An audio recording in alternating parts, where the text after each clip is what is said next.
Assalamu alaikum. I am Adnan Shoaib, faculty member at ComSet Institute of Information Technology. And my introduction, if I am going to start with it, तो मेरा introduction ये है कि I am teaching in ComSet from almost 4 years. 4 साल हो गए मुझे पढ़ाते हुए, और मेरा जो पहले BBA था, that is also from ComSet Institute of Information Technology. I am a Chancellor Gold Medalist over there, and then again, I have done my MBA from Fast National University with again distinction and a gold medal. Then I have done my MS in Finance and Logistics, that is from NUST, and also a distinction holder over there. Then I have started my teaching career in different universities like Bahria, ComSets, and High Tech. So these are the universities that I have already taught different courses regarding these all items. So now I am teaching with virtual UCampus, in which I am going to have to deliver a lecture for you people. So we are going to start with this thing. जो हम लोगों ने यहाँ पे course start करना है, that is a principles of inventory and material management, and this is a specialized courses for the production and logistics management, and the course code is LSM 736. Actually इस course की अगर मैं बात करूं कि इसमें क्या चीज होगी, तो एक्चुअल में हम लोग इसमें सारी चीजें बड़ी डिटेल में टेक्निकल लेवल्स पे देखेंगे, जिसमें productions are also being a very important part of all overall the course, कि प्रोडक्शन क्या होनी है, साथ ही मटेरियल क्या है. तो मटेरियल और प्रोडक्शन का लिंक आपस में बहुत ज्यादा है. जब हम बात करते हैं ऑपरेशंस की या मटेरियल्स की, तो याद रखें सबसे पहली चीज आती है कि मटेरियल को काम में कैसे लाना है. तो जब काम में कैसे लाने की बात करेंगे, तो production is the integral part of that material, because material की मैनेजमेंट मेरी प्रोडक्शन डिफाइन करेगी. अगर मेरी प्रोडक्शन ऐसी है कि मैंने रोज का काम रोज करना है, तो मैं उतना ही मटेरियल लाऊंगा जितना मुझे रोज चाहिए. तो इसका मतलब मेरी प्रोडक्शन पे डिपेंडेंट आ गई मेरे मटेरियल की यूजेज. जब मेरी मटेरियल की यूजेज प्रोडक्शन में आ गई, तो मुझे प्रोडक्शन प्रोसेसेस और ऑपरेशंस को लाजमी देखना है, बिकॉज मेरी जो सप्लाई चेन होगी वो of material that is dependent on my production. कि जैसे मेरी प्रोडक्शन आएगी, मेरी सप्लाई चेन भी उसी हिसाब से चलेगी और उसी हिसाब से डेवलप होकर चलेगी. एंड मटेरियल और inventory management are the integral part of your supply chain management, कि एक इंटीग्रल पार्ट होता है सप्लाई चेन मैनेजमेंट का. So what I am trying to say is कि हम इसमें कुछ पोर्शन प्रोडक्शन का भी देखेंगे, प्रोडक्शन की किस तरह से हमने लेके जाना है. कुछ देखेंगे कि प्रोडक्शन एफिशिएंसी किस तरह से मटेरियल को अफेक्ट करेगी. साथ देखेंगे कि इन्वेंट्री मैनेजमेंट कैसे कर रही है, किस तरह से इन्वेंट्री मॉडल्स हैं, कौन कौन से इन्वेंट्री मॉडल्स हैं जिसको डील करना चाहिए. मटेरियल को देखेंगे कि प्रोडक्शन के materials, different types of production के मटेरियल्स को मैनेज कैसे करना है, because material itself management is not a big deal. क्या आपने कोई चीज बनानी है, सपोज, तो कोई इसमें कोई आपको रोकेगा नहीं कि आपने क्या बनाना है और कैसे बनाना है और किस तरह से बनाना है. Nobody stops you, but the problem is that कि उस मटेरियल की को उस टाइम पे वहां होना चाहिए जहां उसकी जरूरत है. That's the case. That is the important thing, कि उस चीज को उस टाइम पे मौजूद होना चाहिए. उससे पहले मौजूद होगी तो जाहिर बात है आप कहोगे अब इसे रखेगा. ऐसा करो जी, कोई वेयर हाउस खरीदो, गोडाउन खरीदो, अब खरीदो या रेंट पे लो, व्हाटसोएवर. तो अब वो आपने उसका रेंट पे करना है. लेट आएगी तो पता लगा पूरा प्रोसेस डिले हो रहा है तो पता लगा मार्केट में डिले जा रहा है. तो इसका मतलब यह है कि अगर इन्वेंट्री या मटेरियल पहले आएगा तब भी नुकसान है, बाद में आएगा तो तब भी नुकसान है. लेकिन इसको पहले आना और बाद में आना कौन डिसाइड करेगा? Your production process is decided. So our concern in this course is also related to production processes को समझना बहुत जरूरी है. इसीलिए जो हम लोग इसमें स्टडी करेंगे, हम लोगों के उसमें पोर्शंस डिफरेंट हैं, और उसमें फर्स्ट पोर्शन जो हमारा लीड करेगा towards efficiency and processes and production. Second जो पोर्शन होगा जो हमारा इस कोर्स का, वो रिलेट करेगा हमारे ओवरऑल यू कैन से कि हमारी इन्वेंट्री मैनेजमेंट क्या है. And third is completely related to forecasting and inventory models. तो हम लोगों ने पूरे कोर्स को डिवाइड किया हुआ है कि हम उस कोर्स को कैसे कैसे और किस तरह से डिवाइड करके आगे चलेंगे, जो अभी मैं आपको इस फ्लो ऑफ कोर्स अभी आगे की स्लाइड्स में दिखाऊंगा कैसे है. एंड ऑपरेशंस मैनेजमेंट या production management is also being an integral part of this course. तो हम इसमें प्रोडक्शन मैनेजमेंट को भी थोड़ा सा देखेंगे, because it's a course of MBA 1.5 years, and और डेफिनेटली आपका इसमें production management is not being a core course anymore. So अगर वो कोर कोर्स नहीं है तो इसका मतलब ये है कि हमें वहां पे प्रोडक्शन मैनेजमेंट को देखना पड़ेगा. तो इसीलिए हम इसके अंदर जो लेके चलेंगे, यहाँ 2 बुक्स चलेंगे. एक तो लेके जाएंगे principles of introduction to material management by Arnold, Tony Arnold. बहुत अच्छी बुक है. It's 7th edition is very good, 6th is also being fine. And साथ ही हम एक और लेके चलेंगे, that is of production and operation management by shares. यानी ये 2 बुक्स हम साथ लेके चलेंगे, जिनको हम कंबाइन करके चलाएंगे, कि जिसमें आपके पास ताकि प्रोडक्शन के ऊपर भी लिंक्स आते जाएं और साथ मटेरियल के ऊपर भी लिंक आते जाएंगे, मटेरियल्स को मैंने कैसे मैनेज करना है. आज हम शुरू करेंगे ऑपरेशंस और प्रोडक्शन से. Then we go start with the next lecture with the materials and main items of the material. के मटेरियल्स को हमने कैसे और किस तरह से मेंटेन करना है. जैसे मटेरियल मेंटेन होंगे वही हमें डिफाइन करेंगे कि हमने किस तरह से कैसे क्या चीज कहां लेकर चलनी है. So these are the things that are being identified. ये था कोर्स इंट्रोडक्शन के कोर्स में हमने करना क्या है. हम हर चीज को करेंगे. हाँ, अगर कोई यहाँ पे जारी बात है, यू आर द स्टूडेंट्स, आपके ध्यान में पहली क्वेश्चन ये रेज होता है कि sir is it a technical course या थ्योरेटिकल कोर्स. तो मैं इसको बिल्कुल नहीं कहूंगा कि ये बिल्कुल थ्योरेटिकल कोर्स है. There is a quite and high level of technicalities involve. ठीक है ना. लेकिन हम उन टेक्निकलिटीज को इस तरह से पढ़ेंगे जो आपके लिए आसान हो, जो आपको इजीली समझ आए और इजीली ऑडिबल्स हो. ठीक है ना. तो यहाँ पे जब हम बात करेंगे प्रिंसिपल एंड इन्वेंट्री और मटेरियल मैनेजमेंट की, तो यहाँ पे हाँ अभी स्टार्ट में भी 1-2 लेक्चर्स हम जस्ट थ्योरेटिकल बेसिस पे देखेंगे. लेकिन जैसे ही हमारे पास इन्वेंट्री मॉडल्स आएंगे, क्या आएंगे, इन्वेंट्री मॉडल्स जैसे ही हमारे पास आएंगे तो हमारी ओवरऑल जो चेंजेस हैं वो नजर आना शुरू हो जाएंगे कि हमने कैसे और क्या चीजें लेकर जानी है आगे. और साथ ही हम एक चीज और देखेंगे कि इनको हमने न्यूमेरिकली कैसे प्रूव करना है. छोटी छोटी मैं केस स्टडीज लाऊंगा, बहुत छोटी छोटी केस स्टडीज, सिनेरियो टाइप, और उस सिनेरियो को हम 1 by 1 करके डिस्कस भी करेंगे कि इन सिनेरियोज में हमारे सामने क्या चीज आ रही है और कैसे हम लोगों ने उसे डिटेलिंग करनी है उसकी, ताकि हमें पता रहे कि इसकी इम्प्लीकेशंस या इसकी एप्लीकेशंस कैसे आ रही हैं इन रियल लाइफ. तो छोटी छोटी केस स्टडीज लाएंगे, वो बीच में हम डिस्कस करेंगे और देखेंगे कि इन सिनेरियोज में कैसे और किस तरह से वर्क होता है और कैसे है. कुछ डिस्कशंस भी करेंगे. So these things are being involved in all these cases कि हमने इसे कैसे और किस तरह से मेंटेन करना है. So first we start with the principle of management, that the course is LSM 3736. So starting with the course, first we start with the course introduction, that is our lecture number 1.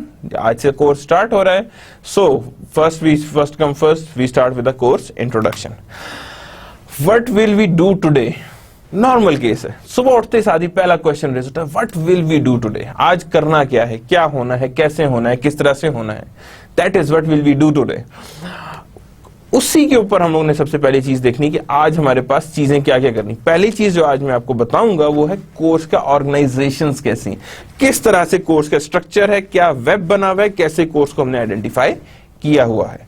What is inventory and material management? That is a very important thing. कि inventory और material management क्या है. हाँ, may be इसका कुछ portion मैं next time पे ले जाऊं, नेक्स्ट लेक्चर में ले जाऊं, क्योंकि मैं थोड़ा सा आज पहले आपको बताऊंगा कि ऑपरेशंस मैनेजमेंट आई कहां से, और ऑपरेशंस मैनेजमेंट का जो छोटा सा पार्ट है दैट इज मटेरियल मैनेजमेंट, वो कैसे वर्क करता है. So then we are going to see the historical perspective of the operations. कि operations का historical perspective कहाँ है, कब production and operation management को अब लिफ्ट मिला और कब ये ज्यादा लोगों की नजरों में आई, and people start going for the specialization of this thing, कि इससे स्पेशलाइज करना कब और कैसे उन्होंने स्टार्ट किया और किस तरह से स्टार्ट करके आगे चले हैं. फर्स्ट ऑफ ऑल मैं आपको, जैसे मैंने भी कहा था, थोड़ा सा मैं ऑपरेशंस मैनेजमेंट बताऊंगा, बिकॉज बिगर पोर्शन देखेंगे तो तब हमें पता लगेगा कि छोटे में क्या आ रहा है. तो ऑपरेशंस मैनेजमेंट को पहले देखेंगे.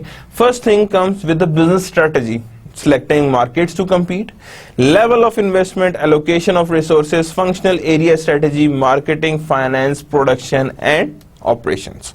यानी कि अगर मैं बात करूं कि ऑपरेशंस मैनेजमेंट होती क्या है, operations management is actually a business strategy. क्या है ये बिजनेस स्ट्रेटजी? कि आप एक स्ट्रेटजी बनाएंगे जिसमें मैंने कॉस्ट इफेक्टिव होना है. क्या होना है, मैंने कॉस्ट इफेक्टिव होना है. तो जब मैंने अगर ये सोचा है कि मैंने कॉस्ट इफेक्टिव होना है, तो मुझे ऐसी पहले अपनी मार्केट डिफाइन करनी पड़ेगी, फिर लेवल ऑफ इन्वेस्टमेंट डिफाइन करनी पड़ेगी, फिर एलोकेशन ऑफ रिसोर्सेज डिफाइन करनी पड़ेगी, and functional area of strategy बात करनी पड़ेगी कि मार्केटिंग, फाइनेंस, एचआर.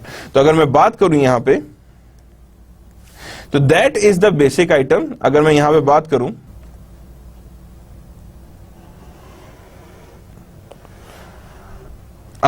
करूं, तो मेरे पास आ रही है एलोकेशन ऑफ रिसोर्सेस। यहां पे पहली चीज यहां पे सामने आती है कि मटेरियल मैनेजमेंट क्या होगी, कि आपने रिसोर्सेज को कैसे मैनेज करना है। And then the next thing is the functional area of strategy, यानी कि आपकी जो अगर बात करूं कि क्या चीज लिंक करती है या क्या चीजें हमारे पास आती हैं, तो उसमें दीज आर द आइटम्स जो ऑपरेशन मैनेजमेंट को डील करती हैं और ऑपरेशंस मैनेजमेंट को लेकर आगे चलती हैं, कैसे हमने चलना है। बिकॉज ऑपरेशंस मैनेजमेंट ही आपके ऊपर एक तरह से एक बिजनेस स्ट्रेटेजी लेके आती है, क्योंकि ये आपके, अगर आपने ऑपरेशंस को अपने मैनेज शुरू कर दिया तो आप उसके बाद चलेंगे। फॉर एग्जांपल मैं अभी बात करूं तो बहुत ही बड़ी बड़ी कंपनीज जो है सिर्फ और सिर्फ just because of operations management की वजह से कॉम्पिटिटिव एडवांटेज पे लाई कर रही हैं, जैसे जनरल मोटर्स। जैसे बात करें अगर हम जितनी भी कार मैन्युफैक्चरिंग कंपनीज हैं, Honda, Suzuki, they all are based on the operations management. के ऑपरेशंस के इनके मैनेजमेंट इतनी स्ट्रांग है जिसको हद नहीं के उसमें ये ईच एंड एवरी आइटम का कॉस्ट इफेक्टिव होकर वहां से अपनी कॉस्ट रिड्यूस करते हैं। And they are competitive in the market, कि वो मार्केट में कंपीट भी कर रहे हैं, कि how they are competing in the market and how they are competitive in the market, कि मार्केट में कितने ज्यादा ये कॉम्पिटिटिव हैं। So each competition is being required when we talk about the operations management, कि जितनी ज्यादा ऑपरेशंस आएंगी उसमें उतनी कॉम्पिटेंसीज रिक्वायर्ड होंगी, कि इतनी हमारे पास कॉम्पिटेंसीज होंगी तो हमारे पास रिक्वायरमेंट्स कंप्लीट होती जाएंगी। हमने अभी ऑपरेशंस मैनेजमेंट को चेक किया। अब व्हाट इज ऑपरेशंस मैनेजमेंट की फर्दर, कि operations management is equals to study execution. क्या है ये हमारे पास? Operations management is are study execution, की ये हमारे पास क्या है? एक तरह से स्टडी एग्जीक्यूशन है, कि स्टडी को हमने किस तरह से और कैसे एग्जीक्यूट करना है, how we are going to execute that strategy. Because आप देखिए, मैं अगर बात करूं कि हमारे पास मैनेजमेंट के कितने रोल्स होते हैं, चलिए थोड़ा सा मैं बैक पे जाता हूं ताकि आपको अंदाजा हो। मैं कहूंगा जी what are the functions of management, तो मैं कहूंगा जी प्लानिंग, कंट्रोलिंग, ऑर्गेनाइजिंग, लीडिंग। अब मैं कहूं कि जारी बात है इन सब का ये प्लानिंग, कंट्रोलिंग, ऑर्गेनाइजिंग, अगर मैं कहूं कि इसका मतलब क्या है, तो जारी बात है हर एक का ऑब्जेक्टिव है। प्लानिंग का मतलब ये हाउ टू प्लान कर देंगे आप। कंट्रोलिंग का क्या है? हाउ टू कंट्रोल, मॉनिटरिंग आ जाएगा, ठीक है ना। अब उसके बाद लीडिंग में जाऊं तो how to motivate the feeling. Organising का मतलब है कि ऑर्गेनाइजेशन किस तरह से आपने ऑर्गेनाइज करना है। इन सारों के अगर मैं एंड रिजल्ट्स निकालूं, मैं कहूं what is the end result of planning function, यानी एक फंक्शन है ना, फंक्शन एंड होगा तो फंक्शन ने कोई रिजल्ट देना है ना। तो अगर मैं सबसे पहले आपसे सवाल ये रेस करूं, मैं कहूं जी what is the end result of planning, तो क्या कहेंगे आप? तो सबसे पहली चीज जो होगी कि मैं कहूंगा जी प्लानिंग का एंड रिजल्ट होता है कि you are with the strategy. The end result of the planning is the strategy. And मैं कहूंगा अच्छा ठीक है, कंट्रोलिंग का एंड रिजल्ट, मैं कहूंगा द कंट्रोलिंग का end result is our overall chain of command, कि किस तरह से स्पैन ऑफ कंट्रोल या चेन ऑफ कमांड बनेगा। ऑर्गेनाइजिंग का मैं कहूंगा जी एंड रिजल्ट क्या आएगा, तो मैं कहूंगा जी सिंपल है, ऑर्गेनाइजेशनल चार्ट। लीडिंग का एंड रिजल्ट आएगा that you have a better top level, better top management, कि बेटर टॉप मैनेजमेंट की तरफ जाएंगे और टॉप मैनेजमेंट का लेवल आपका काफी बढ़ जाएगा और उसी हिसाब से आप उसे लेकर आगे चलेंगे। बात समझ आई? तो ये हमारे पास है। तो इसी तरह operation management is equal study execution, यानी प्लानिंग का जो एंड रिजल्ट है उसको हमने एग्जीक्यूट कैसे करना है, that is known to be as your operations management. ये आपकी ऑपरेशंस मैनेजमेंट कहलाएगी।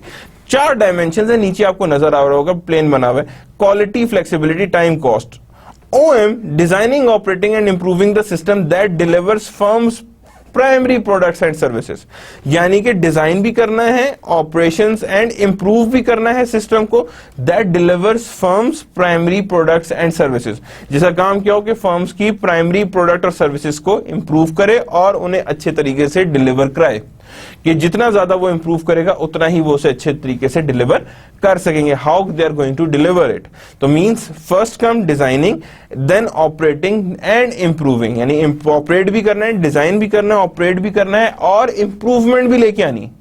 क्या लेके आनी है? उसमें इंप्रूवमेंट भी लेके आनी है। And that delivers firms primary products and services, जो क्या डिलीवर करेगा? फर्म को प्राइमरी प्रोडक्ट्स एंड सर्विसेज को, कि प्राइमरी प्रोडक्ट्स एंड सर्विसेज कितने और कैसे हमारे सामने नजर आ रहे हैं। So that means designing, operating and improving the system that delivers firms primary products and services, के जो डिलीवर करे प्राइमरी प्रोडक्ट्स एंड सर्विसेज को कि how we are going to deliver primary products and services. तो यहां पे हम कहेंगे कि these are the items that are being required when we talk about the designing, operating and improving the system that delivers from primary products and services की primary products and services को कितना और कैसी डिलीवरिंग आनी है। सो operations का इन हर चीजों से लिंक है, लेकिन जब मैं बात करूंगा कि मटेरियल का, तो मटेरियल भी इन सब चीजों से लिंक करके ही आगे चलेगी। सो हम यहाँ पे ये भी देखते जाने कि ऑपरेशंस मैनेजमेंट को कैसे मीट करना है, and then we are starting with the material management also, कि मटेरियल मैनेजमेंट का इस ऑपरेशंस मैनेजमेंट से कैसे और किस तरह से लिंक आ रहा है। स्टडी एग्जीक्यूशन अभी बात की थी। What is our strategy? That is the basic golden question for any production manager and any top management, क्योंकि ये जो गोल होगा ये आपके प्रोडक्शन मैनेजर को भी हिट करेगा, यही आपके प्रोजेक्ट मैनेजर को भी हिट करेगा। यानी each and every person need to be hitten by the question what is our strategy, और इस क्वेश्चन को आंसर कौन करेगा? That is your top management. And that is a basic question when we talk about कि what is our strategy, कि ये हमारी strategy क्या है और कैसे वर्क करेगी। How do we design our operations to support it, हम कैसे डिजाइन करेंगे इसको और किस तरह से अपनी ऑपरेशंस को सपोर्ट करेंगे। यानी how do we design our operations to support it, कि हमने उसे कैसे डिजाइन करना है ताकि हमारी ऑपरेशंस को सपोर्ट मिल सके। यानी operations needs to be in line with the strategy, not strategy needs to be in line with the operations, क्योंकि operations तो unlimited है, economies of scale कौन नहीं अचीव करना चाहता।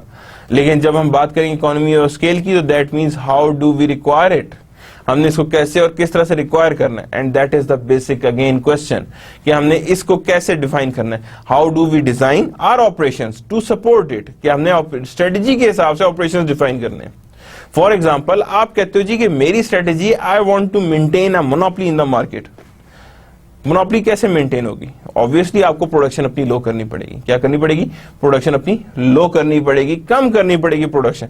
और जब आप अपनी प्रोडक्शन को कम करना चाहेंगे तो आपकी पहली कोशिश होगी कि how do we design our operations to support it, कि हम अपने ऑपरेशंस को कैसे डिजाइन करेंगे ताकि हमारे पास ओवरऑल ऑपरेशंस को सपोर्ट मिल सके, कि सपोर्टिंग हमारे पास ऑपरेशंस कैसे और किस तरह से डेवलप होकर सामने नजर आएंगे। तो यहां पे हमने देखना है। अब गौर से देखें, product and services department, supply chain management and process design and management. यानी कि अब यहां पे 3 पोर्शन है कि जिसके अंदर हमारे पास लिंक है। Product and service develop, product development आया, फिर उसके बाद उसकी सप्लाई चेन मेंटेन हो रही है। क्या हो रही है? यहाँ पे सप्लाई चेन मेंटेन हो रही है, and process design and management develop हो रही है। लेकिन अब गौर से देखिए तो इन दोनों का इंपैक्ट ऑन दोनों पे आ रहे हैं। प्रोडक्ट डेवलपमेंट का लिंक अब प्रोसेस डिजाइन के साथ भी है, सप्लाई चेन के साथ भी है, और सप्लाई चेन भी प्रोडक्ट पे डिपेंडेंट है और साथ प्रोसेस पे है। अगर मेरा प्रोसेस, सपोज मैंने कोई स्टील की चीज बनानी है, मैंने कोई मशीन बनानी है, एक तरीका ये कि मैं एक मशीन, उसके लिए मैं सारा सेटअप लगाता हूं। अगर मैं प्लास्टिक की मशीन बनानी है तो ऑब्वियसली मेरा प्रोसेस डिफरेंट होगा। लेकिन अगर मैंने बनानी मेटल की तो मेरे पास ओवरऑल प्रोडक्शन का डिफरेंस बहुत ज्यादा होगा। सो that means these two differences exist, यानी ये 2 डिफरेंसेस आपके साथ साथ चलेंगे और ये एग्जिस्ट करेंगे डिफरेंसेस के हाउ दे वर्क, कि मींस सप्लाई चेन का भी लिंक इन दोनों के साथ है, प्रोसेस डिजाइन एंड मैनेजमेंट का भी लिंक इन दोनों के साथ है, और प्रोडक्ट एंड सर्विस डेवलपमेंट का भी लिंक इन दोनों के साथ है। मींस दीज 3 आइटम्स या 3 aspects are interlinked with each other. ये क्या है? एक दूसरे से इंटरलिंक्ड है, यानी एक दूसरे के साथ अटैच्ड है ये। यानी these are the attached items जो एक दूसरे के साथ अटैच होकर आगे चलते हैं। What type of problems does OM address? Operation management किस किस टाइप की होती है? Manufacturing, supply chain. अब गौर से देखें तो यहाँ पे हर चीज को बड़ा अच्छा डिफाइन किया हुआ है। यहाँ पे ये आपकी बुक में भी एग्जांपल है जो मैंने आपको बुक रेकमेंड की है, T3, यानी कि यहाँ पे हमारे पास स्टार्ट हो रहा है ट्रांसफरेंस का, ऑपरेशंस मैनेजमेंट स्टार्ट हो रही है, T2 है, अगेन यहाँ पे अब देखें 1 by 1 प्रोसेस पे आ रहे हैं। पहले आप बिल्कुल रॉ मटेरियल से आए, फिर सेमी रॉ मटेरियल, फिर low raw material, and then operations management, and then on the right side that is customer. यानी from manufacturer to customer the operation management works in between them, कि इनके बीच में work करता है operations management के। Operations management को हमने किस तरह से और कैसे आगे लेकर चलना है। बैंक सर्विसेज, अब देखें लोन, क्रेडिट कार्ड्स, डिपॉजिट्स, इन्हीं के थ्रू चलना है। लोन्स होंगे, क्रेडिट कार्ड्स होंगे, डिपॉजिट्स होंगे, यही अब सिस्टम्स हैं जो पूरे बैंक को रन करेंगे। And that is the problem does OM address, कि अब यहां पे मैं कहूंगा लोन का फ्लो किस तरह होना चाहिए, क्रेडिट कार्ड का फ्लो कैसे होना चाहिए, डिपॉजिट्स का फ्लो कैसे होना चाहिए, that leads to deposits. Because deposits अकेले देखें, अगर एक बैंक है सिर्फ डिपॉजिट्स रख रहा है, उसको यूज नहीं कर रहा, ना लोन ले रहा है ना क्रेडिट कार्ड दे रहा है, दैट मीन्स कि वो बैंक उन्हें जाया कर रहा है। तो यहां पे काम क्या होता है कि deposits, loan and credit cards are linked with the deposits, but कितनी अमाउंट के लोन देने, कितने क्रेडिट कार्ड देने, that are the questions that need to be answered. इन क्वेश्चंस को आंसर होना जरूरी है कि how we are going to answer these questions, कि how these questions should be answered, या आंसर होना चाहिए इन क्वेश्चंस को। So talking about the bank services, loan, credit cards and deposits, these are again interlinked items, कि इन interlinked items को हमने कैसे और किस तरह से मैनेज करना है और डेवलप करके आगे लेकर चलना है। R&D, new product development, again one more example, research and development, again यहां पे भी आपको चाहिए कि ऑपरेशंस मैनेजमेंट क्या है। पहला क्या है, planning, phase 0, phase 1 concept development, phase 2 system level design, के सिस्टम लेवल डिजाइन हमने करना है, फेज 3 डिटेल्स डिजाइन, के डिटेल्स करनी है डिजाइनिंग को, और फेज 4 क्या है, टेस्टिंग एंड रिफाइनमेंट, के फेज 4 में क्या करना है, testing and refining, and then phase 5 is the production and ramp up, यानी कि अब हर चीज को जब डिजाइन कर लिए, just good get the things ramp up and just start developing the person. अब यहां से आगे जब प्रोडक्शन एंड होगा, यहां से आगे प्रोडक्शन, मटेरियल मैनेजमेंट और inventory management is being required, कि जब यहां पहुंच गए तो इससे आगे हमें इन्वेंट्री और मटेरियल मैनेजमेंट की रिक्वायरमेंट्स चाहिए, और इन्हीं को हमने आगे लेकर चलना है। So these things are being required when we talk about inventory और मटेरियल मैनेजमेंट, की इन्वेंट्री मैनेजमेंट और मटेरियल मैनेजमेंट क्या है, और उसे हमने किस तरह से किस लेवल पे आके डिस्कस करना है या हमने देखना है। So that means planning, concept development, system level design, detail design, testing and refinement and production ramp up, कि प्रोडक्शन को हमने कैसे रैंप अप करना है और किस तरह से हमारे पास डिटेलिंग्स इसकी अवेलेबल होंगी और किस तरह से हमने इसको डिटेल करके आगे लेकर जाना है। So planning, concept development, system level design, detail design, testing and refinement and production ramp up.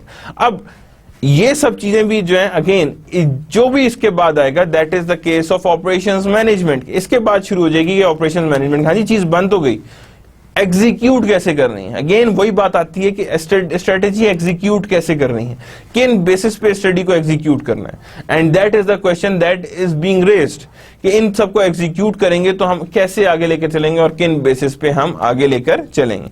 तो planning, concept development, system level design, detail design, testing and refinement and production ramp up, के production में हम किस तरह से ramp up करके आगे जाएंगे और किन बेसिस पे जाएंगे, कि किस तरह से हमने इनको रैंप अप करके ऊपर और आगे लेकर जाना है। Types of decisions in OM, operations management में किस किस तरह के डिसीजंस के आते हैं। तो स्ट्रेटेजिक डिसीजंस होते हैं, टैक्टिकल डिसीजंस होते हैं, ऑपरेशनल डिसीजंस होते हैं। क्या होते हैं? Strategic decisions, tactical decisions and उसके बाद अगेन ऑपरेशंस डिसीजंस, कि ऑपरेशंस डिसीजंस हमारे पास कितने आने चाहिए। तो स्ट्रेटेजिक डिसीजंस की बात करें तो लॉन्ग टर्म इनका इंपैक्ट होता है। क्या होता है इनका? लॉन्ग टर्म इंपैक्ट लेके चलते हैं, कि यानी जितना लॉन्ग टर्म इंपैक्ट होगा उतना ही इनकी बेहतरी की तरफ हम जाएंगे।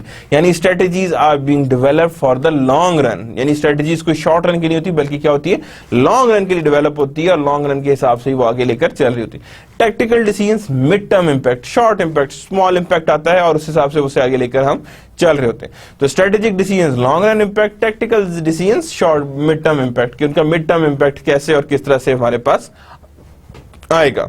तो ऑपरेशनल डिसीजंस आ गए, that is the short term impact, tactical decisions mid term impact और strategic decision long term impact. मैं अगर आपको इसमें यहीं पे कहूं कि लिंक करेंगे कौन कौन से मैनेजर्स कहां इन्वॉल्व होंगे, तो स्ट्रेटेजिक डिसीजंस में टॉप मैनेजमेंट इन्वॉल्व होगी।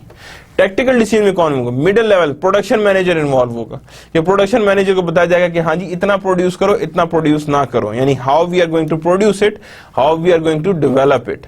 तो हमने हर चीज को इसमें देखेंगे कि how we are going to develop और प्रोड्यूस करना चाहेंगे। तो यानी means each and every item need to be addressed, यानी हर आइटम को एड्रेस किया जाएगा और हर आइटम को एड्रेस करके ही आगे लेकर जाया जाएगा कि how we are going to address it, कि हमने उसे एड्रेसिंग कैसे और किस लेवल पे आके देनी है। तो यहां पे कहेंगे जी एक स्ट्रेटेजिक डिसीजंस है, टैक्टिकल डिसीजंस है, एंड ऑपरेशनल डिसीजंस हैं कि टेक्निकल डिसीजंस आ गए, स्ट्रेटेजिक डिसीजंस आ गए एंड ऑपरेशनल डिसीजन। तो लॉन्ग टर्म इंपैक्ट आ गया, मिड टर्म इंपैक्ट आ गया और शॉर्ट टर्म इंपैक्ट आ गया। तो that mean strategic decisions long term impact, technical decisions mid term and short term impact किसका आएगा, that is operational decisions. Strategic decisions one by one देखेंगे कि ये डिसीजंस क्या हैं। Strategic question that operation manager ask and respond, how much capacity do we need. अब ये नजर आता है कि शायद सिर्फ प्रोडक्शन मैनेजर का काम है, नहीं, ये सिर्फ प्रोडक्शन मैनेजर का काम नहीं है, बल्कि that is the requirement for a manufacturing and that is the requirement for the top management. कि टॉप मैनेजमेंट इसे डिफाइन करेगा कि कैसे और किस तरह से इसने वर्क करना है और किन बेसिस पे से रिड्यूस और डील करना है। How should our staff be train, हमें स्टाफ को कैसे ट्रेन करना चाहिए, किन बेसिस पे ट्रेन करना चाहिए। Which project should we invest in, कि हमें किस प्रोजेक्ट में कैसे और किस तरह से इन्वेस्ट करना चाहिए, यानी how much we are going to invest in the project, के प्रोजेक्ट को हमें कैसे और किन बेसिस पे इन्वेस्ट करना है। स्ट्रेटेजिक क्वेश्चंस का मतलब यही है कि यार ये एक क्वेश्चंस है that is on the basis of strategic level. किस पे बेस कर रहे हैं, ये स्ट्रेटेजिक लेवल पे बेस करेंगे। स्ट्रेटेजिक लेवल पे क्या क्वेश्चंस हैं that operation manager ask and respond to, कि जो आस्क भी होते हैं रिस्पॉन्ड भी करते हैं। How much capacity do we need, what does that mean, कि हमें कितनी कैपेसिटी रिक्वायर्ड है, how much capacity do we require. How should our staff be train, हमें अपने स्टाफ कैसे और किस तरह से ट्रेन करना है, ये that is a very important thing कि कैसे स्टाफ को ट्रेनिंग देनी है। How project should be invest in, कि किस तरह से हमें डेवलप करना चाहिए। आगे अगर देखें तो यहाँ पे रेड बॉक्सेस में आपको नजर आ रहा होगा manufacturing services and product development, यानी हर स्टेज पे लिखा हुआ है what must capacity do we need, that is completely related to manufacturing. किससे रिलेट करेगा, ये मैन्युफैक्चरिंग से रिलेट करेगा कि मैन्युफैक्चरिंग में हमें कितनी कैपेसिटी को इन्वॉल्व करना है, किन बेसिस पे इन्वॉल्व करना है और कैसे इन्वॉल्व करना है। How should our staff be trained, कि हमने अपने स्टाफ को कैसे और किस तरह से ट्रेन करना है। That is regarding with the services, कि हमारे पास सर्विसेज कितना है, क्योंकि ये स्टाफ को ट्रेनिंग का मतलब ये हमने अपना लेबर इंप्रूव कर रहे हैं और लेबर हमें क्या दे रहे हैं, सर्विसेज दे रहे हैं और हमने सर्विसेज को इनकॉर्पोरेट करना है। और इसीलिए हमने सर्विसेज को अगर इंप्रूव करना है या जो उनकी अपने लेबर को इंप्रूव करना है, we need to train them, हमें ट्रेन करना जरूरी है, हमें उसे इसी हिसाब से ट्रेन करके आगे चलेंगे। कि how do we train, which project should we invest in, हमें किस प्रोजेक्ट के अंदर इन्वेस्ट करना चाहिए, which project should we invest in, तो हम कहेंगे दैट इज प्रोडक्ट डेवलपमेंट, कि हमें वहां पे पता लगेगा कि ये किस काम का, यानी हर स्टेज का डिसीजन है। फर्स्ट क्या है, where we invest in product development, that is the top management. Manufacturing, what capacity we need, that is on the manufacturing side. And the third thing is how we are going to invest it, कि हमें उनमें किस तरह से, कैसे और किस level पे जाके इन्वेस्ट करना चाहिए, यानी किन बेसिस पे हम इसे इन्वेस्ट करेंगे और कैसे इन्वेस्ट करेंगे और किस तरह से इन्वेस्ट करके हम इसे आगे लेकर चलेंगे। How we are going to see it in further situations, किस फर्दर सिचुएशंस में हम उसे कैसे और किन बेसिस पे आइडेंटिफाई या इन्वेस्ट करेंगे। So that is how much capacity do we need, how should our staff be trained and which project should we invest in, कि हमें किन प्रोजेक्ट्स में कैसे इन्वेस्ट करना चाहिए, कि that is how we are going to invest in, कि हमें उनमें इन्वेस्टमेंट कैसे और किस तरह से लेकर आनी है। So these are the things, how much invested do we need, how should our staff be trained and which project should we invest in, हमें किस प्रोजेक्ट के अंदर इन्वेस्ट करना चाहिए। फर्स्ट अगेन सेकेंड वन, अब वो सारी चीजें किससे रिलेट कर रही थी, that is completely related to strategic decisions, कि कैपेसिटी भी एक स्ट्रेटेजिक डिसीजन में डिसाइड कर रही है, फॉर डेवलपमेंट भी आपके पास स्ट्रेटेजिक डिसीजन स्टार्ट करनी है और स्टाफ की ट्रेनिंग भी उसी तरह। नेक्स्ट लेवल आता है technical question that operation manager ask and respond to, should we have finished goods inventory और should we made to order, ये प्रोडक्शन मैनेजर डिसाइड करेगा कि हमें क्या फिनिश गुड्स यानी चीजें बना के रख लेनी चाहिए या मेड टू ऑर्डर करना चाहिए। नाउ एक क्वेश्चन राइजेस, अगर मैं आप लोगों से पूछूं किस टाइप की प्रोडक्ट को मेड टू ऑर्डर पे रखना चाहिए या किस टाइप की इन्वेंट को फिनिश गुड्स में रखना चाहिए। For example if you are in the food industry, तो सबसे पहली चीज क्या चीज आपके सामने आएगी, तो आप कहेंगे सबसे पहली चीज कि यार ये तो मेड टू ऑर्डर होना चाहिए। क्यों, आप नहीं बना के रख सकते, पूरा गोदाम भर देना। लेकिन again the things are perishable, फौरन खराब होंगी। मैकडोनल्ड क्यों मेड टू ऑर्डर पे चल रहा है, KFC क्यों मेड टू ऑर्डर पे चल रहा है, उनके कभी अगर मौका मिले तो इन्वेंटरी सिस्टम्स को स्टडी करें। How their inventory system being studied, यानी किस तरह चलती। आपको एक मजे की बात बताऊं, मैकडोनल्ड का जब कोई बर्गर रेडी हो जाता है और वो अगर आपके शेल्फ पे आ गया 16 मिनट्स के अंदर अंदर अगर वो सेल हो गया तो ठीक है, अदरवाइज 17th मिनट में उठा के वो बास्केट में डाल दिया जाएगा। That is a quality control. But inventory कैसे मैनेज हो रही है कि 16 मिनट से ज्यादा की वो इन्वेंट्री मैनेज ही नहीं कर रहे। उन्हें पता है कि 16 मिनट में निकल जाएगी चीज, अगर नहीं निकली तो ना सही, लेकिन 16 मिनट से ऊपर की वो इन्वेंट्री मैनेज नहीं कर रहे कि बिकॉज दे आर नो कि यार ये मैनेज नहीं हो पा रही और ये इन्वेंट्री मैनेज नहीं हो रही है। So that means they are not being managed properly manage नहीं हो पा रही। तो दैट मीन्स कि इन्वेंट्री को मैनेज करना भी जरूरी है कि that should be managed in a proper way. तो यहां पे क्या है, that is either it would be made to order or it would be in the form of finished goods. What type of queues should we employ at Hartsfield? अब यहाँ पे example दी हुई है Hartsfield की और वो कह रहा है what type of queues that we employ, यानी कि किस तरह की queues को हम लोगों को employ करना चाहिए for that thing, यानी कि सर्विसेज के लिए, कि सर्विसेज अब दे रहे हैं तो किस तरह के स्टाफ को हम अपने पास रखें। Do we need to exchange preliminary information in MFG? यानी कि MFG फर्म्स जो होती हैं उनके पास अगर हम कहें कि exchange preliminary information with MFGs, कि हम लोग क्या करें, एक्सचेंज करें, जो हमारे पास मीडिएट फंक्शनल ग्रुप्स होते हैं उनके साथ हम लोग ये चीजें एक्सचेंज करें कि ये हमारे पास क्या क्या चीजें आ सकती हैं और किन बेसिस पे आ रही हैं और किस तरह से डेवलप होके आ रही। So these are the questions that are related to technical decisions. ये किससे रिलेट करें, these are related to technical decisions के टेक्निकल डिसीजंस हमारे पास किन बेसिस पे कैसे डेवलप होके हमारे सामने या हमारे नजरों के सामने आ रहे हैं और किन बेसिस पे हम इसे डेवलप करके सामने लेकर आएंगे। सो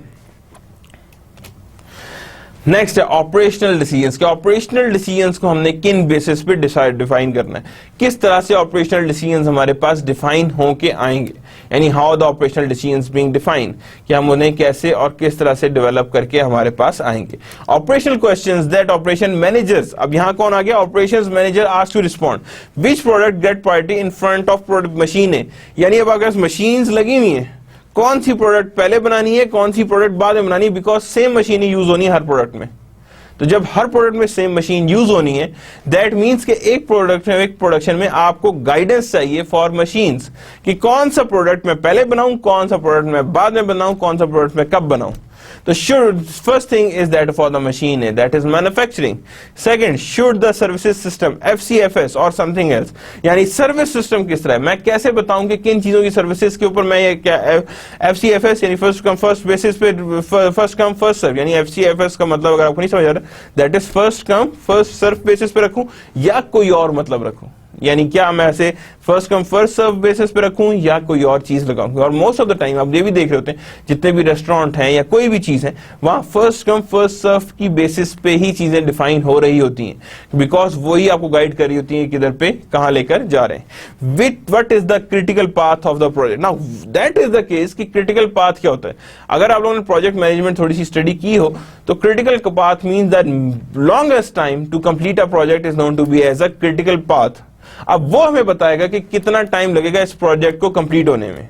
फॉर एग्जाम्पल आपके पास डिफरेंट एक्टिविटीज हैं, आप उनको अगर अरेंज करें तो आपके पास आएगा कि हाँ जी इस एक्टिविटी को 2 दिन चाहिए, इसको 4 दिन चाहिए, इसको 6 दिन चाहिए, हाँ इसके दौरान यही एक्टिविटीज भी हो सकती हैं। सो दैट मीन्स कि आपके पास कंप्लीट पाथ आ जाएगा फॉर प्रोजेक्ट के what is the longest path of your project, ये प्रोजेक्ट का लॉन्गेस्ट पाथ क्या है। जो प्रोजेक्ट का लॉन्गेस्ट पाथ होगा that is known to be as your critical path, और उसी को कहेंगे that is the time of a project that is being required, यानी इतना टाइम इस प्रोजेक्ट को लगेगा, यानी इतना टाइम इस प्रोजेक्ट के पास होगा और इसी के हिसाब से वो उसे आगे लेकर चलेगा। और यहां पे देखें अगेन कुछ चीजें मैन्युफैक्चरिंग से रिलेटेड है, कुछ चीजें सर्विसेज और कुछ चीजें प्रोडक्ट डेवलपमेंट से। नॉर्मली आप अगर गौर करें तो एक बिजनेस के अंदर ये 3 आइटम्स ही होते हैं, manufacturing, services and product development. कि मैन्युफैक्चरिंग होनी है, सर्विसेज होनी है एंड देन प्रोडक्ट डेवलपमेंट होनी है, यानी ये तीनों चीजें हमारे पास इन्वॉल्व हैं जिनकी बेसिस पे हम चीजों को आइडेंटिफाई कर रहे हैं कि मैन्युफैक्चरिंग आ गई है, सर्विसेज आ गई हैं एंड प्रोडक्ट डेवलपमेंट भी हमारे पास नजर आ रही है। सो दैट मीन्स कि these things are being involve in a normal cases, कि मैन्युफैक्चरिंग भी आ रही है, सर्विसेज और प्रोडक्ट, और हर यानी कि मतलब हर चीज यानी बिजनेस की हर आइटम है उससे लिंक होते हुए ये चीजें बन रही हैं। यानी एक क्वेश्चन मैन्युफैक्चरिंग से भी हो रहा है और एक प्रोडक्शन, प्रोडक्ट डेवलपमेंट भी, सर्विसेज। यानी in other words decisions regarding strategic, technical और operational, they all have influence on manufacturing, on your services and on your product development. कि मैन्युफैक्चरिंग में भी है, सर्विसेज पे भी है और प्रोडक्ट डेवलपमेंट पे भी इनका इन्फ्लुएंस एग्जिस्ट करता है।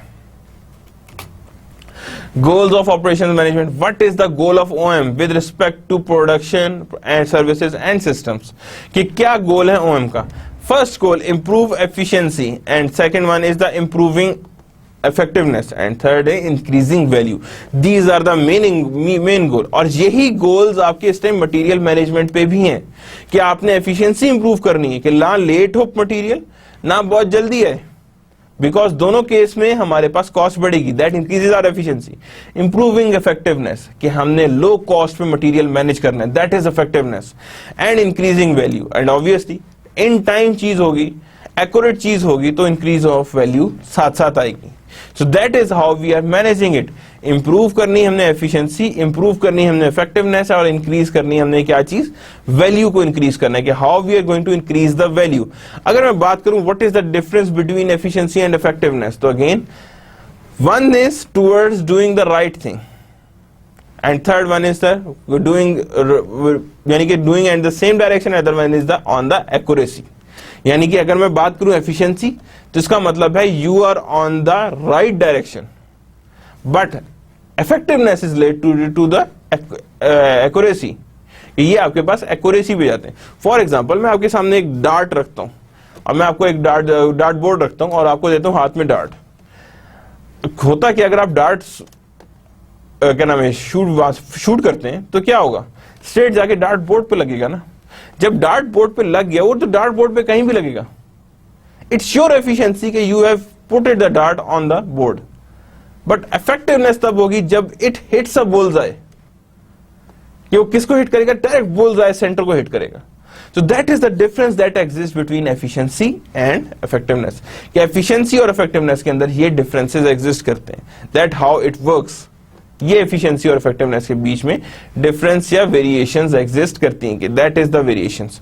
इसी तरह हमारे पास क्या है, इंक्रीजिंग वैल्यू। क्या है हमारे पास, इंक्रीजिंग वैल्यूज, कि हमने वैल्यू को भी इंक्रीज करना है साथ साथ ही, कि किस तरह से हमारी वैल्यू इंप्रूव कर रही है और किन बेसिस पे हमारे पास वैल्यूज आ रही है। Means each and every value need to be studied and need to be understood, कि हमने इसे हर वैल्यू को स्टडी भी करना है और अंडरस्टूड भी करना है, कि how they are being studied and how they are being understood, कि हमने उन्हें वैल्यूज को अंडरस्टूड भी किया, एफिशिएंसी भी है, इफेक्टिवनेस भी है और वैल्यूज भी एग्जिस्ट कर रही हैं।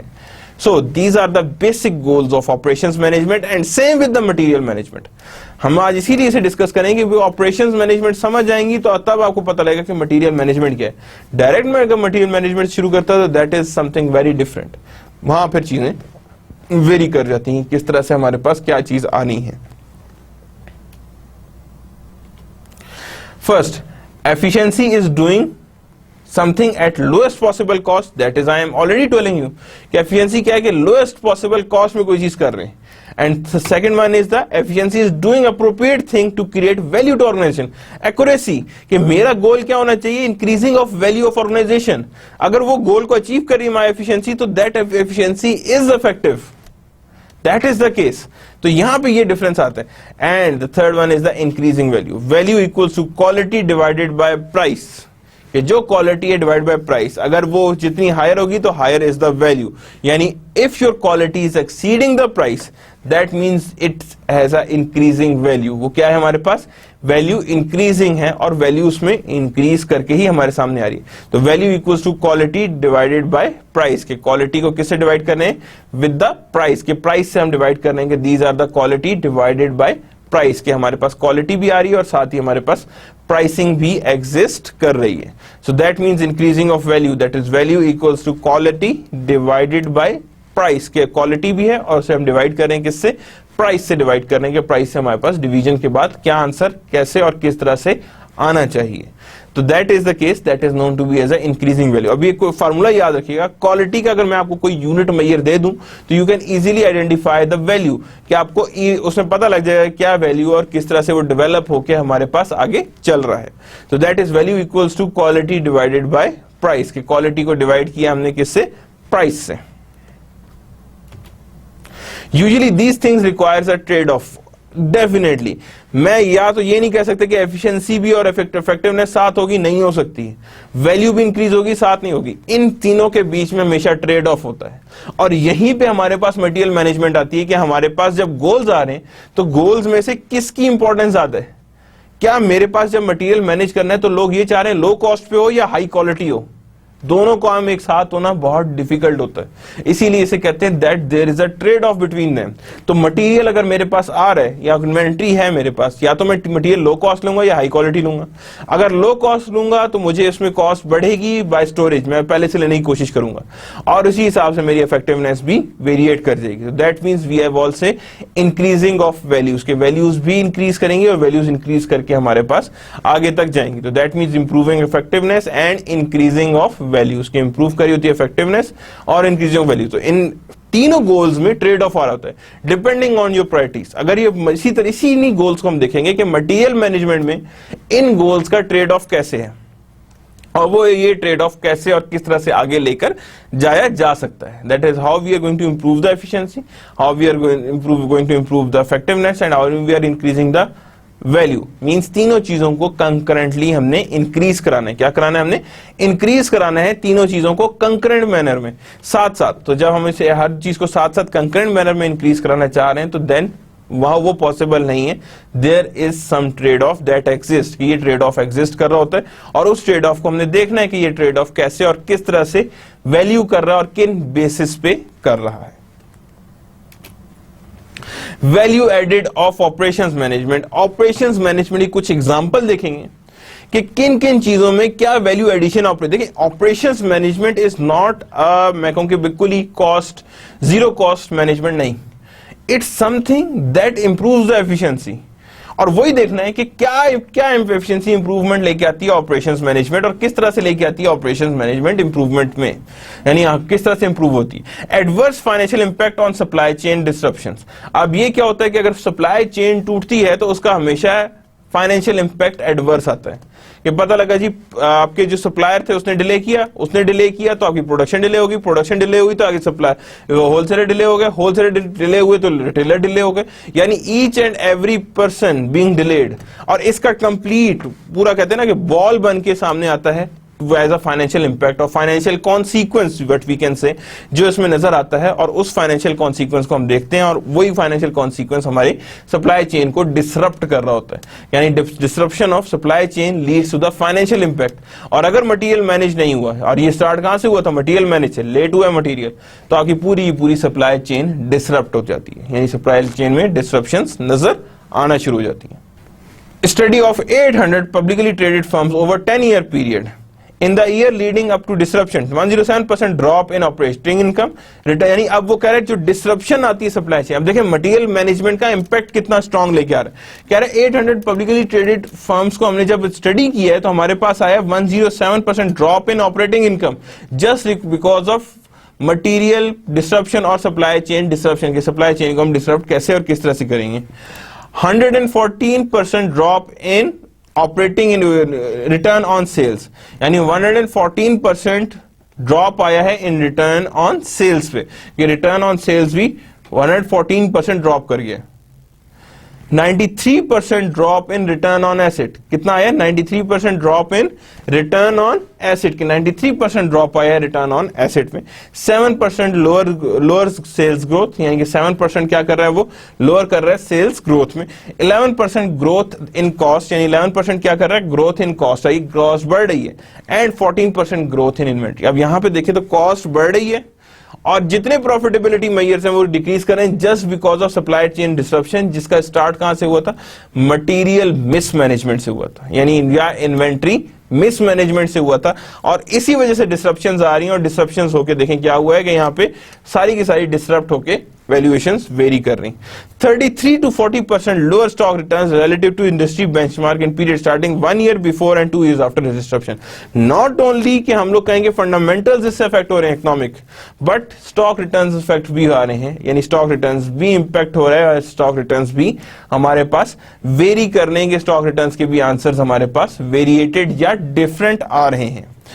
Share price volatility is 13.5% higher in year after the disruption, यानी क्या हुआ यहां पे, शेयर प्राइस वॉलेटिलिटी इज 13.5, यानी कि शेयर प्राइस की भी डिसरप्शन नजर आ रही है। क्या आ रही है हमारे पास, शेयर प्राइस की भी डिसरप्शन हमारे पास नजर आ रही हैं। दैट इज 13.5% वॉलेटाइल, फ्लक्चुएशंस बढ़ गई हैं स्टॉक रिटर्न्स के अंदर आफ्टर द डिसरप्शन। किसमें, डिसरप्शंस के बाद उसमें ये चीज इंक्रीज कर गई है, यानी डिसरप्शंस इसमें बढ़ गई हैं या इंक्रीज डिसरप्शंस नजर आ रही हैं। Share price volatility is 13.5% higher in the year after disruption, कि ये उन ईयर में हायर होगी जिसमें आफ्टर डिसरप्शन हमारे पास हायर साइड पे आ रही हैं। So these are the things that are the value added from the operation, यानी अगर ऑपरेशंस मैनेजमेंट नहीं होंगे या मटेरियल मैनेजमेंट नहीं होगी तो याद रखिएगा ये इम्पैक्ट्स आपके सामने है कि ये सर्वे बता रहा है कि इतना बड़ा इंपैक्ट आता है with reduced operations of material management, के मटेरियल मैनेजमेंट जिसमें ना हो तो वो हमारे पास ये चीजें इंट्रोड्यूस हो जाती हैं। Value added of operations management, the next thing है कि अब वैल्यू एडेड फर्दर क्या है। अब रीजन क्या थी इसके पीछे कि हमने ये सब किया है, रीजंस क्या आ रही थी, किन बेसिस पे एग्जिस्ट कर रही थी, कैसे एग्जिस्ट कर रही थी, किस तरह से एग्जिस्ट कर रही थी। So first thing come first, 31 internal equipment breakdown, manufacturing problems, quality problem, inaccurate inventory records and poor forecasting and capability of labour shortages. अगर मैं बात करूं तो यहां पे मैं कहूंगा कि ये जो सारा आइटम चल रहा है मेरे पास ये वाला, तो that is completely my material management. कि मटेरियल मैनेजमेंट मैंने कैसे, अगेन क्वालिटी प्रॉब्लम भी एग्जिस्ट कर रहे हैं, क्वालिटी प्रॉब्लम मेरे पास कैसे और किस तरह से डेवलप होकर आ रहा है, यानी how these quality problem exist. इसी तरह 14.5% सप्लायर फेलियर, ये किससे रिलेटेड है, again material and inventory management. तो गौर से देखें तो इन्वेंट्री मैनेजमेंट का मेजर पोर्शन किस चीज में आ रहा है, that is the operation management is actually inventory management, क्योंकि सिर्फ इक्विपमेंट ब्रेकडाउन और manufacturing problems that is a part of things जिसमें हम कहेंगे, यहां पे कहेंगे प्रोसेस ऑफ प्रोडक्शन रिलेटेड है, बाकी कंप्लीट चीजें आप देख लें तो that is related to material management, कि मटेरियल को हमने कैसे और किस तरह से मैनेज करके आगे लेकर चलना है। 14.5% सप्लायर्स फेलियर, क्या मतलब है कि 14.5% वो हैं जिसमें सप्लायर ने सामान ही नहीं भेजा। ये किससे रिलेट कर रहा है, अगेन मटेरियल और इन्वेंट्री मैनेजमेंट, जिसमें हमने ये भी देखना है कि हमने सप्लायर की फेलियर्स को कैसे मेजर और कैसे करना है थ्रू यूजिंग सेफ्टी स्टॉक्स। किसको यूज करेंगे हम, सेफ्टी स्टॉक्स को यूज करते हुए हमने सप्लायर को कैसे और किस तरह से मैनेज करके आगे लेकर चलना है। 12.8% कस्टमर, यानी कि 12.8% कस्टमर की वजह से ही फेलियर आता है। आपने चीज रेडी कर दी, सप्लायर कस्टमर कह रहे हैं हाँ मैं कल पिक कर लूंगा, हाँ मैं कल पिक कर लूंगा, या हाँ मैं अगले हफ्ते पिक करूंगा। अब क्या हुआ इससे, चीज पड़ी है एंड अगेन देन पेरिश्ड। वो यही बात हुई, बिकॉज कोई भी चीज है, आप किसी भी इक्विपमेंट की बात करें, वो with the passage of time delays को नजर आती है, यानी उसमें डिलेज आप इजीली जज कर सकते हैं कि how these delays can be जज, यानी कि इन्हें किस तरह से हमने कैसे और किन बेसिस पे जज करना है। Part shortages, under performance by 25%, यानी कई दफा पार्ट्स ही नहीं पहुंचे। अब पार्ट्स नहीं पहुंचे, ये अगेन किससे रिलेट कर रहा है, मटेरियल मैनेजमेंट, इन्वेंट्री मैनेजमेंट से, कि पार्ट्स की शॉर्टेज है नहीं है, और उसकी वजह से क्या हुआ, अंडर परफॉर्मेंस हुई 25% की, कितने की, 25% की अंडर परफॉर्मेंस हुई।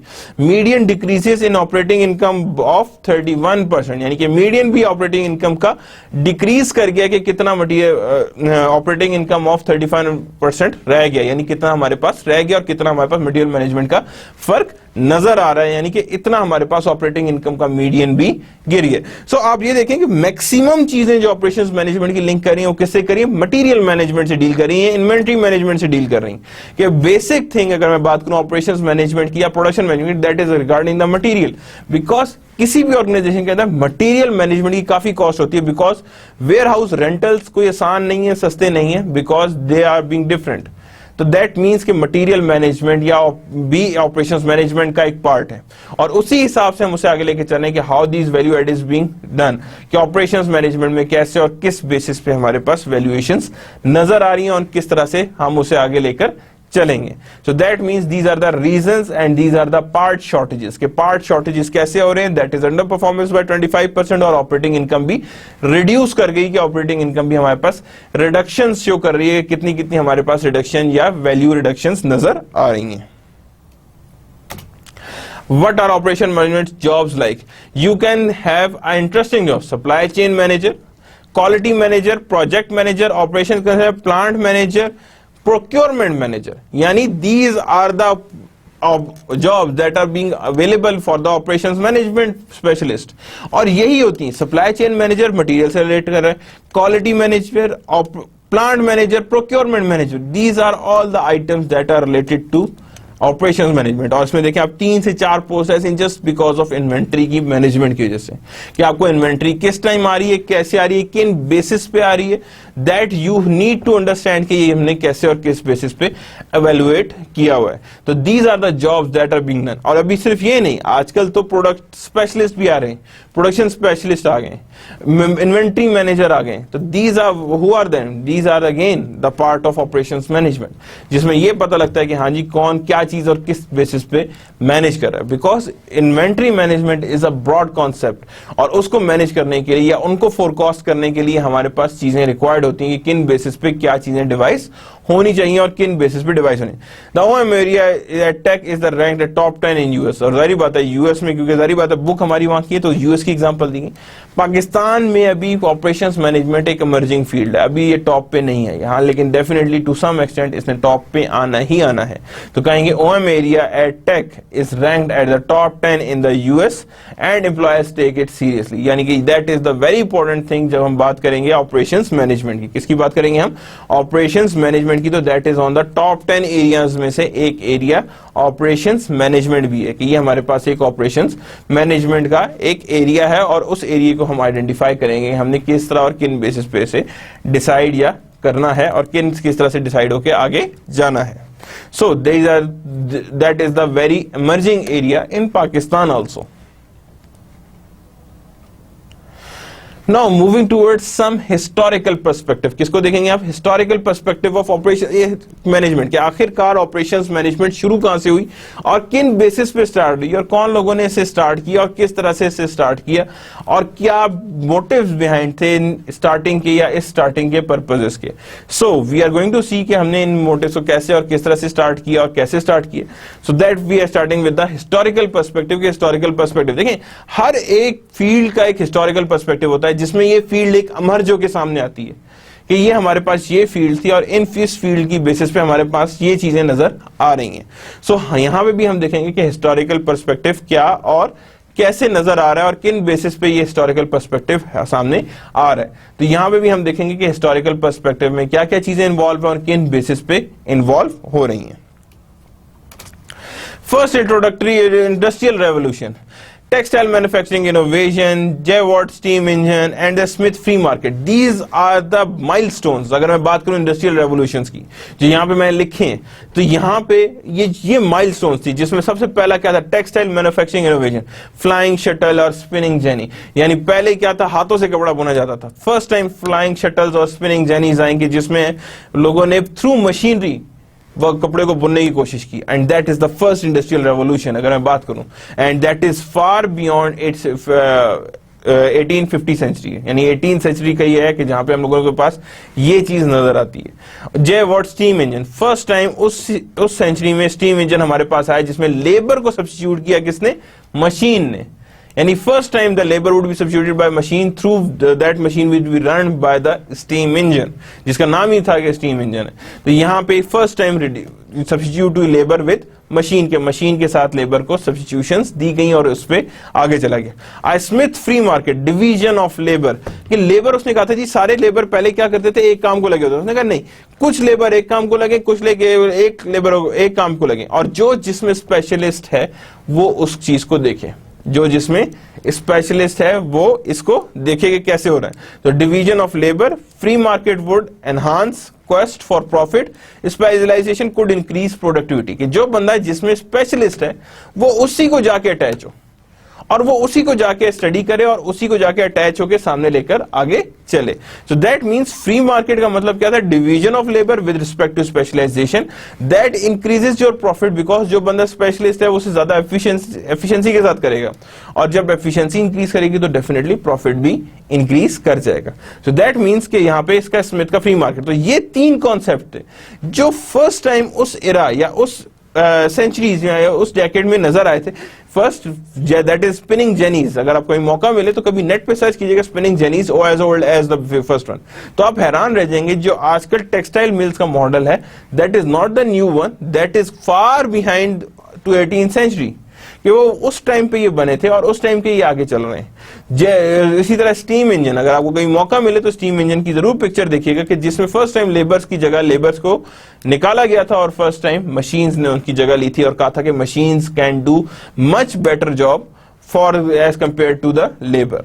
और यहीं पर next thing is the free market, यानी ये these are the development of the industrial revolution, कि जैसे इंडस्ट्रियल रेवोल्यूशन आया था तो these are the three things that happened frequently in this decade, कि उस डेकेड में these are the first that would happen, और उन्हीं की वजह से ये चीजें डेवलप हुई और इन्हीं की वजह से आगे फर्दर डेवलपमेंट इन्हीं की बेसिस पे हुई। कोई नई चीजें तो आई हैं, लेकिन जो इनमें डेवलपमेंट हुई वो इन्हीं की स्टेजेस को आगे लेकर चली कि हाँ जी ये स्टेजेस पहले ही बनी हुई थी और इन स्टेजेस को हमने आगे लेकर फर्दर चले हैं। तो that how it would be done, कि किस तरह से हमने डेवलप किया है और किस तरह से हमने इसे परफॉर्म किया है। Next thing, small scale production में अब यहां पे steam engine substituting labour with machine, small scale production के लिए आया था कि स्मॉल स्केल प्रोडक्शन करनी है तो आप मशीन को सब्स्टिट्यूट करें। अब उसके बाद नेक्स्ट चीज जो हमारे पास आई थी that is American system of manufacturing. क्या चीज आई थी हमारे पास? American system of manufacturing. जहां हमने कहा था अमेरिकन सिस्टम ऑफ मैन्युफैक्चरिंग क्या है हमारे पास, उन्होंने कहा था कि there is word known to be as a vertical integration और a word known to be as a integration. क्या आपने क्या किया, किसी चीज को इंटीग्रेट करें, consolidating different operations under one roof, कि आप एक चीज को मिला के यानी डिफरेंट टाइप्स के ऑपरेशंस को आप एक रूफ के अंदर लेके आए, that is known to be as a vertical integration. यानी डिफरेंट टाइप्स की प्रोडक्ट्स बन रही है लेकिन वो एक रूफ के अंडर बन रही है, that is known to be as a vertical integration. Interchangeable parts, mass production parts is tight tolerance and assemble 1801 contracts for 1000 muskets for the government। यानी कि अब क्या हुआ, इंटरचेंजेबल पार्ट्स के जो पार्ट्स आपस में चेंजेबल हो, यानी पार्ट्स की स्टैंडर्डाइजेशन का कॉन्सेप्ट वो यहां से निकला था जब अमेरिकन सिस्टम ऑफ मैन्युफैक्चरिंग आया।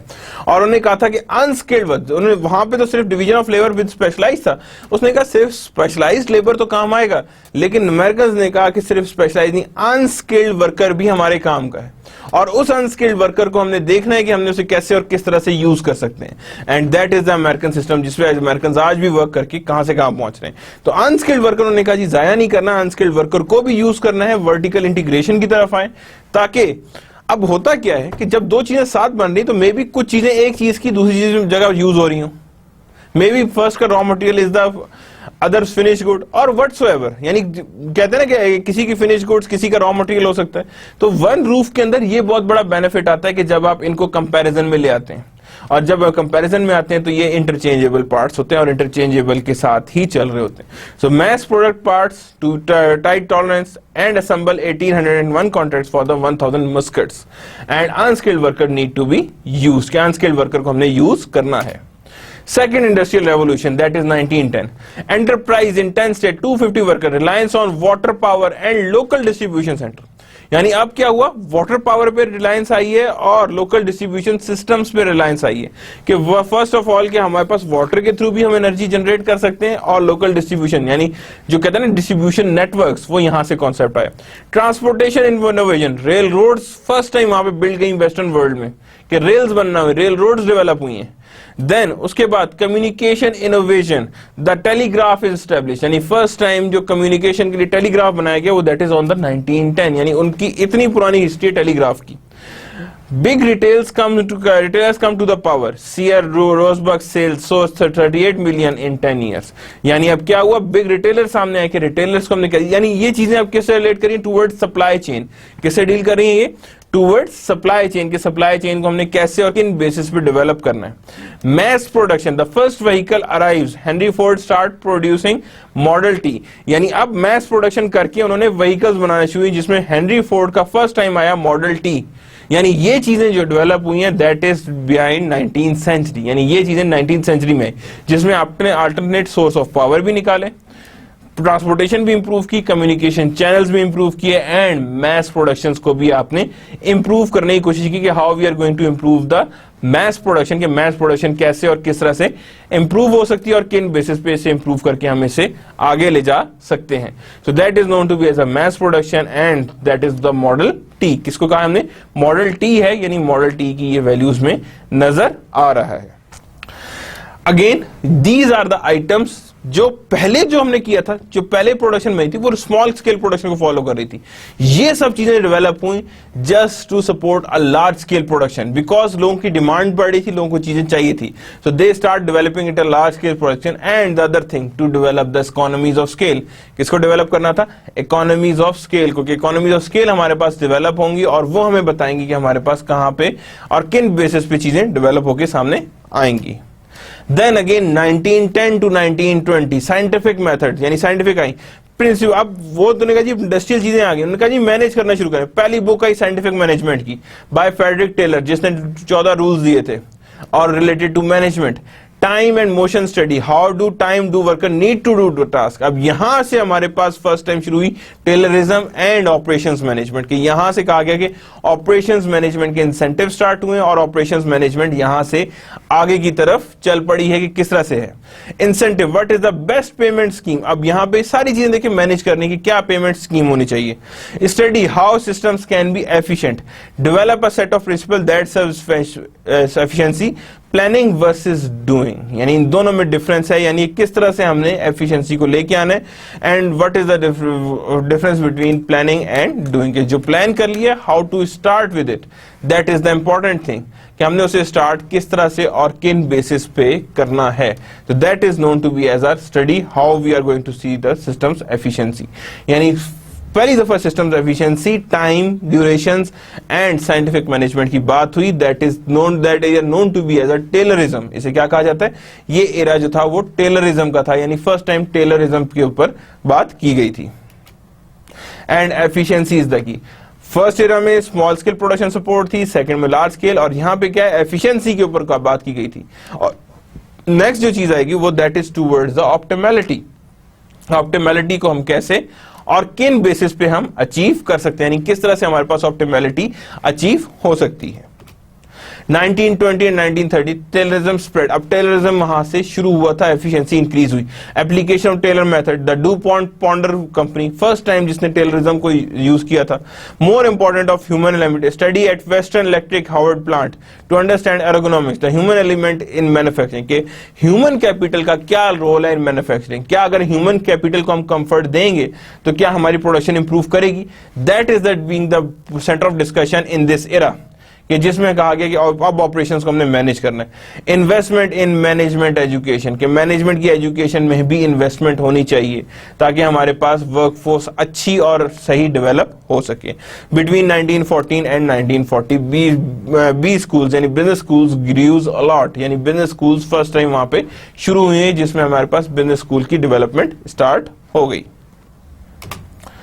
1940s and 60s the golden era in US, operation research tools are born, यानी operations research यानी operations को research यानी operations management के tools start हुए, जिसमें simple algorithms, simplex algorithms start हुए। efforts to study complex system, the importance of teamwork is being introduced, mathematical analysis becomes the norm, scientific models are being applied throughout the organization and mathematical solidifies the scientific method, यानी mathematical methods को भी solidify किया और simulation based model और computer usage and scheduling को भी improved में हुआ। 1970s computers and MRP take over, first time 1970s में computers आए and they have take over। production schedule किस पे बन रहा है? कंप्यूटर पे। forecasting किस पे हो रही है? कंप्यूटर पे। bill of material inventory status किस पे चेक हो रहा है? ER पे हो रहा है। material requirement planning पे हो रहा है कि किस तरह से material की requirement है और किस requirement की planning पे हम कैसे और किस तरह से आगे चल रहे हैं। means सारा का सारा MRP is need to be on the computer। MRP automated production, but some has to tell the computer what to analyze। हाँ ये बहुत इंपॉर्टेंट है कि ये कौन बताएगा कंप्यूटर को कि एनालाइज क्या करना है। That is a important thing and there exist a role of manager और inventory manager on MRP planning यानी material requirement planning. 1980s the Japanese challenge, American manufacturing led until 1970, but then Japanese ने उससे भी अच्छा model दिया जिसमें उन्होंने कहा था जी total quality control and just in time. उन्होंने कहा ठीक है वो मैन्युफैक्चरिंग ऐसे होती रही है लेकिन टोटल क्वालिटी कंट्रोल और JIT also has their own importance। JIT means just in time, जिस टाइम आई है उसी टाइम चीज बने, उससे पहले कोई चीज भी मेंटेन ना की जाए। High quality less cost, JIT is always be less cost और टोटल क्वालिटी कंट्रोल हो तो हाई क्वालिटी भी होगी because it is just like being a fresh. The method introduced by Japanese manufacturing firm outperformed the US. Definitely. जो Japanese का method था वो उसने US के methods को outperform किया in terms of its efficiency. 1990s, the US rises to the challenge, and entrepreneur and ability to change, reinvent themselves allowed American firms to move into a new era. कि वहाँ पे entrepreneurial activities बढ़ी और उन्हें new era की तरफ US को लेके गए. US firms improve productivity and quality. US firms focus on emerging technology and R&D. Growth of service industry start हुई and examples जो हैं वो different आपको operations management में नजर आएंगी, जिसमें production भी आई, technologies भी improve की and service industry भी increase की. Okay, Ji. Now we have just concluded.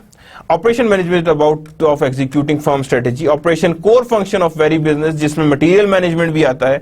Key component of OM क्या है जी? Product processes and SCM, जिसमें material management has a major role.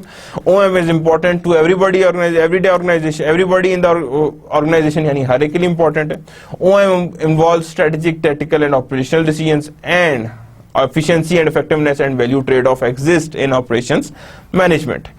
This is our flow of course. पहले हम देखेंगे corporate strategies, operational strategies क्या है, then product design कैसे होना है, प्रोसेसेस को देखना है, क्वालिटी को देखना है, लीन ऑपरेशंस को देखना है, then forecasting, inventory management and aggregate planning. These are the complete item जो इन्वेंट्री से लिंक करें, बट हम इसको अकेले नहीं पढ़ सकते, हमें पहले प्रोसेसेस को देखना जरूरी है ताकि हमें पता हो कि किन प्रोसेस के लिए हमें कैसे फोरकास्ट करना है और किन प्रोसेसेस के लिए हमें किन बेसिस पे फोरकास्ट करना चाहिए. So these are the flow of course that we are going to study और that we are going to follow tentatively. Maybe there would be a changes in some of it. So that's the end of the lecture 1. You have studied what is the material management, and again the introduction of the operations management, how operations work, and what is the role of material management in operations management that we have studied today. So the book that we are following, that is Introduction to Material Management by Tony Arnold. 7th edition है. ये easily available होगा market में. Though I would try to arrange a soft copy for you people, but these are being available for in many cases. The next book जो हम इसके साथ use करेंगे, that is Production and Operation Management by Shays. That is again a good book जिसमें operation management और production management की चीजें होंगी और जिसको हम स्टडी करके फर्दर आगे लेकर चलेंगे. तो these books are concurrently being followed for this course, जिसमें टेक्निकल और थ्योरेटिकल दोनों बेसिस हैं. हम दोनों चीजों को डिटेल में डिस्कस करेंगे इन फर्दर लेक्चर.